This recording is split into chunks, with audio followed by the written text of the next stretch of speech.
Important static GK का एक और टॉपिक हम कवर कर रहे हैं, जिसका जो नाम है दोस्तों वो है प्रमुख वंश और उनके संस्थापक के बारे में, क्योंकि यहां से बहुत ज्यादा क्वेश्चन आपके बनते हैं। आपसे वंश का टाइम पीरियड पूछ लिया जाएगा या उस वंश का संस्थापक आपसे पूछ लिया जाएगा। तो आज हम दिल्ली सल्तनत के, चाहे वो वंश रहे होंगे चाहे आपके कोई और वंश रहे होंगे, इन वंशों के बारे में बात करने वाले हैं। तो दोस्तों चलिए शुरुआत करते हैं आज के अपने महत्वपूर्ण एक और टॉपिक के बारे में, जिसका नाम है प्रमुख वंश और उनके संस्थापक। चलिए बात करते हैं दोस्तों।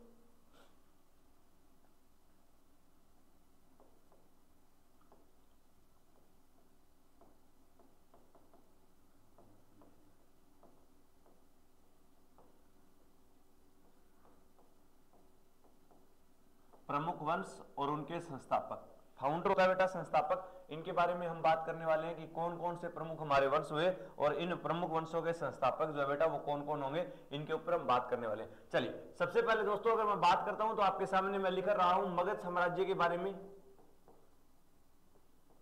और मगध साम्राज्य में बेटा कई राजवंश आएंगे जहां से एग्जामिनर आपसे पूछेगा। तो मगध साम्राज्य की अगर मैं बात करता हूं दोस्तों, इसके अंदर सबसे पहला जो वंश आया था, इसी वंश का नाम था वृहदर्थ वंश। कौन सा वंश आया था? वृहदर्थ वंश। तो वृहदर्थ वंश के बाद अगला जो वंश आएगा बेटा, इस वंश का नाम होगा आपका हर्यक वंश। हर्यक वंश के बाद अगला जो वंश आया इसका नाम था नागवंश, जिसे शिशुनाग वंश भी बोल देंगे बेटा। नागवंश के बाद अगला जो आपका वंश आएगा, इसी वंश का नाम हुआ करता था नंद वंश। और नंद वंश के बाद प्यारे बच्चे हम बात करने वाले हैं कौन से वंश के बारे में? मौर्य वंश के बारे में। तो ये हमारे महत्वपूर्ण पहले तो स्टार्ट के जो वंश रहेंगे, जहां से एक क्वेश्चन एग्जामिनर आजकल हर रोज आपसे पूछ रहा है दोस्तों, तो इनको हम कवर करने वाले हैं। सबसे पहले बात करता हूं वृहदर्थ वंश की। तो इसका जो संस्थापक होगा बेटा कौन होगा? वो खुद वृहदर्थ ही होगा। कौन होगा सर? इस वंश का जो संस्थापक था वो वृहदर्थ था। हर्यक वंश की अगर हम बात करते हैं तो हर्यक वंश का जो संस्थापक था इसका नाम था बिंबिसार। और बेटा याद रखिएगा हर्यक वंश का कई बार दूसरा नाम पूछ लिया जाता है, तो इसी हर्यक वंश का दूसरा नाम जो होता है वो होता है पितृहर्ता वंश। क्या बोलेंगे इसे पितृहर्ता वंश बोलेंगे। पिता की हत्या करने वाला वंश जो होता है वो पितृहर्ता वंश कहलाएगा। नागवंश की अगर हम बात करते हैं तो नागवंश का संस्थापक जो था वो शिशुनाग था बेटा। कौन था?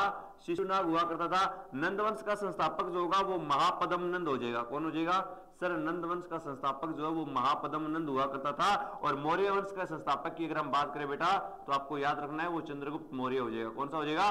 चंद्रगुप्त मौर्य। तो ये अलग अलग चीजें हैं, इनको आपको याद रखना है। अगर आपसे पूछे वृहदर्थ वंश का संस्थापक खुद वृहदर्थ हुआ, हर्यक वंश का बिंबिसार हुआ, नागवंश का शिशुनाग हुआ, नंद वंश का महापदम नंद हुआ और मौर्य वंश का चंद्रगुप्त मौर्य हुआ। बहुत महत्वपूर्ण बात थी, आपको ये बातें याद रखनी है। उसके बाद दोस्तों अगर मैं बात करता हूं अगले और हमारे कुछ राजवंशों के बारे में, तो आपसे एक पूछा जाता है पुष्यभूति वंश के बारे में। कौन से वंश के बारे में? एक आपसे पुष्यभूति वंश के बारे में बहुत बार पूछा गया है। तो पुष्यभूति वंश की अगर हम बात करते हैं तो इसका संस्थापक खुद पुष्यभूति ही हुआ करता था। कौन था? पुष्यभूति। और कई बार पुष्यभूति वंश की बेटा आपसे राजधानी पूछ ली जाती है, और इसकी राजधानी आपसे पूछी जाए तो आप आंसर करेंगे सर इसकी राजधानी स्थानेश्वर थी। क्या थी? स्थानेश्वर। इसे स्थानेश्वर को आज हम थानेसर के नाम से जानते हैं। और ये थानेसर जो है बेटा ये हरियाणा राज्य में पड़ता है। कहां पर पड़ता है? हरियाणा राज्य के अंदर पड़ता है बेटा, ये आपको याद रखनी है। उसके बाद अगर हम बात करते हैं कुछ और वंशों के बारे में, तो बेटा अब हम बात करते हैं पहले दिल्ली सल्तनत की बात ले लेते हैं।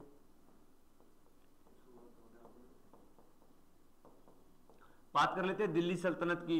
दिल्ली सल्तनत जिसका टाइम पीरियड 1206 से लेकर 1526 तक रहा था, और इसी के अंदर कुल आपके 5 वंश आए थे बेटा। इनके पांचों के पांचों वंशों से क्वेश्चन आएगा, डेफिनेटली क्वेश्चन आएगा। और अगर आपसे पूछ ले जाए पहले तो ये बताओ दिल्ली सल्तनत का संस्थापक कौन था? तो बेटा ये सल्तनत की बात हो रही है, और सल्तनत का जो संस्थापक होगा इसका नाम हुआ करता था कुतुबुद्दीन ऐबक। कौन था? कुतुबुद्दीन ऐबक हुआ करता था। तो दोस्तों बात करेंगे कुतुबुद्दीन ऐबक के द्वारा ही सबसे पहला वंश शुरू किया जाएगा, इनके बारे में बात करेंगे। तो सर इसके अंदर 5 वंश हुए।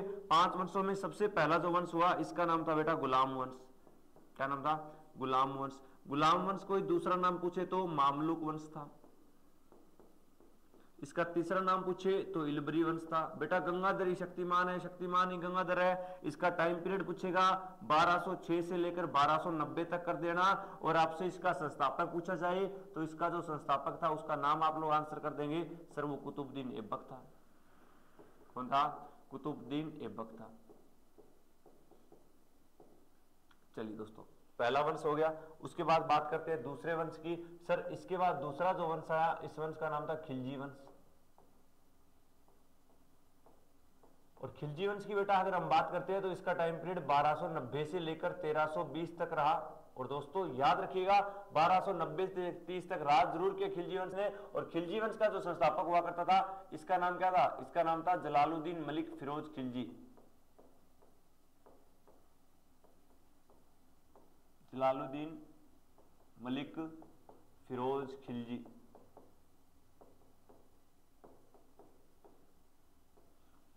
चलिए, इसके बाद अगर हम बात करते हैं बेटा, तीसरा वंश आया तुगलक वंश।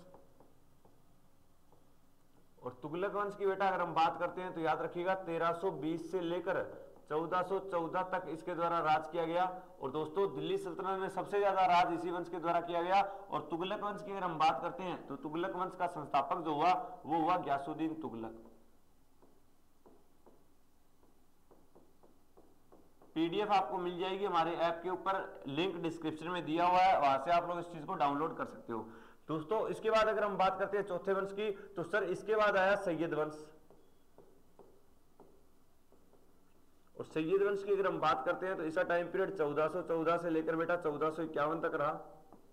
और याद रखिएगा सैयद वंश का जो संस्थापक माना जाता है वो ख्वाजा खिजर खान को माना गया है। किसे माना गया है? ख्वाजा खिजर खान, जिसका मकबरा अभी मैंने आपको कहां पे पढ़ाया था? हरियाणा के सोनीपत जिले में पढ़ाया था। और दिल्ली सल्तनत का पांचवा जो वंश आया, इसी वंश का नाम था बेटा लोधी वंश। और लोधी वंश की अगर हम बात करते हैं तो सर ये 1451 से लेकर 1526 तक रहेगा।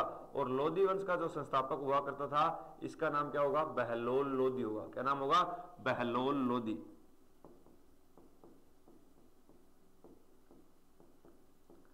इस वंश का संस्थापक आपसे पूछ ले जाए तो आप आंसर कर देंगे दोस्तों, इसका जो संस्थापक था वो बहलोल लोधी था। सर इसके बाद क्या होगा? इसके बाद बेटा मुगल साम्राज्य भारत के अंदर आएगा। और मुगल साम्राज्य की अगर हम बात करते हैं तो सर मुगल साम्राज्य का संस्थापक कौन माना जाता है? आप आंसर करेंगे सर इसका संस्थापक बाबर को माना जाता है, जिसे हम जहीरुद्दीन मोहम्मद बाबर के नाम से जानते हैं।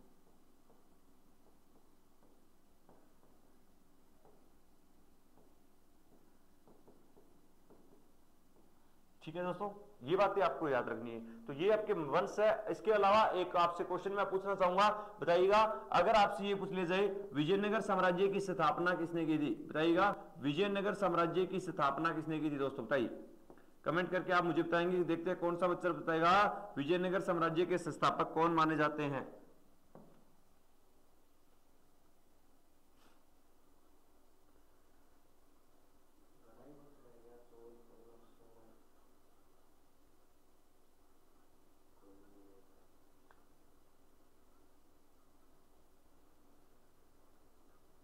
बताइए।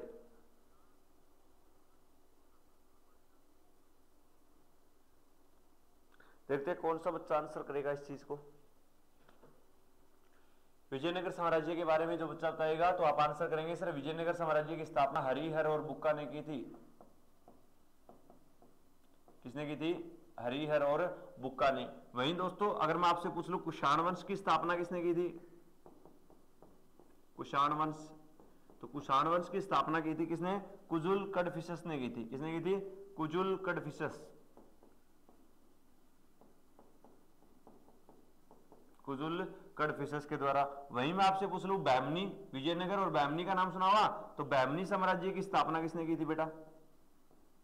बैमनी की, तो इसकी स्थापना की थी अलाउद्दीन हसन गंगू ने। किसने की थी? अलाउद्दीन हसन गंगू के द्वारा बेटा इसकी क्या की गई थी? स्थापना की गई थी। तो इंपॉर्टेंट चीज आपकी क्या पूछेगा? आपसे पूछा जाएगा मगध के अंदर कौन कौन से वंश आए? ये वंश आए वृहदर्थ का वृहदर्थ था, हर्यक का बिंबिसार था, नागवंश का शिशुनाग था, नंद का मापदम था, मौर्य वंश का चंद्रगुप्त मौर्य था, पुष्यभूति वंश का खुद पुष्यभूति हुआ, राजधानी स्थानेश्वर ज्यादातर गांव में पूछी गई है। दिल्ली सल्तनत में 5 वंश हुए। दिल्ली सल्तनत की स्थापना खुद कुतुबुद्दीन ऐबक के द्वारा दोस्तों की गई थी। इसके अंदर जो 5 वंश हुए उसमें सबसे पहला गुलाम वंश, जिसे मामलुक वंश भी कहा जाता है, जिसे इलबरी वंश भी कहा गया। और दोस्तों इसका जो टाइम पीरियड था वो 1290 से लेकर 1206 से लेकर 1290 तक रहा। और इसका संस्थापक कौन हुआ? कुतुबुद्दीन ऐबक हुआ, जिसने 1206 से लेकर 1210 तक राज किया। घोड़े से गिरकर मरने वाला राजा या चौगान खेलते समय मरने वाला जो राजा था वो कुतुबुद्दीन ऐबक था, और कुतुबुद्दीन ऐबक का मकबरा बेटा लाहौर के अंदर बनाया गया है। चलिए उसके बाद देखिए, उसके बाद खिलजी वंश 1290 से 1320 तक रहा, और इस वंश का जो संस्थापक माना जाता है वो जलालुद्दीन मलिक फिरोज खिलजी माना जाता है। तुगलक वंश जो 1320 से लेकर 1414 तक राज करेगा, और इस वंश का जो संस्थापक माना गया वो कौन माना गया? गयासुद्दीन तुगलक माना गया। फिर सैयद वंश आया, और सैयद वंश की अगर हम बात करते हैं तो सैयद वंश का जो संस्थापक है बेटा वो कौन हो जाएगा? ख्वाजा खिजर खान। लोधी वंश की अगर हम बात करते हैं तो लोधी वंश का संस्थापक कौन हो जाएगा? बहलोल लोधी हो जाएगा। मुगल साम्राज्य की मैं बात करूं तो मुगल साम्राज्य के संस्थापक जहीरुद्दीन मोहम्मद बाबर को माना गया, और विजयनगर साम्राज्य की स्थापना हरिहर और बुक्का दो भाइयों ने मिलकर की थी। कब की थी? 1336 में की थी, और 1336 में तुगलक वंश राज करा था। कुषाण वंश की अगर हम बात करते हैं तो कुजुल कडफिसेस हो जाएंगे, और बेटा बैमनी साम्राज्य की हम बात करते हैं तो वो कौन हो जाएंगे? हसन गंगू हो जाएंगे। कौन हो जाएंगे? हसन गंगू हो जाएंगे। यहां तक किसी को कोई दिक्कत कोई परेशानी रहेगा दोस्तों? ये एक और प्रमुख वंश जो था जहां से एग्जामिनर हमसे क्वेश्चन पूछेगा वो टॉपिक बेटा हमने कवर कर लिया है। तो दोस्तों इस टॉपिक से बहुत इंपॉर्टेंट बातें पूछिएगा, फटाफट से इस चीज का स्क्रीनशॉट मार लीजिए, वरना पीडीएफ आपको हमारे ऐप पे मिल जाएगी तो वहां से कर लीजिएगा।